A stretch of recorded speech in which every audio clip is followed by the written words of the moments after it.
如果用一種食物去形容我自己，我諗我會用麵包啦，特別係麵包皮啊，即係嗰塊包皮啊，你睇落去即係啡啡地、韌韌地嗰條包皮咧，其實多數人都會攞嚟抌咗佢啦。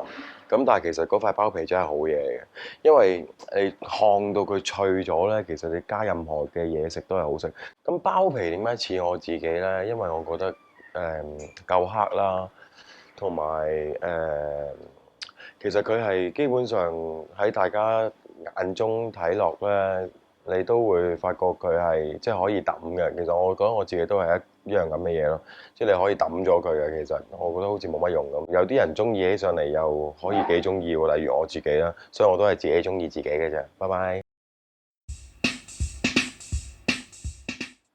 花膠，我憎嘅人就係花膠。花膠本身咧係冇味㗎，然之後你要搞一大輪咁樣，又用啲其他嘢先至餵得到佢入味。咁但係最後尾咧，其實有味嗰啲嘢全部都係側邊嗰啲雞啊、金華火腿啊、嗰啲瘦肉啊、排骨啊，嗱嗰啲係全部人會忘記晒㗎，唔會覺得淨係覺得花膠好味㗎。但 come on，你醒一醒啦，花膠係冇味㗎，同埋佢係冇營養㗎，同埋佢係冇 point 嘅呢件事。但係我哋身邊真係好多花膠咯。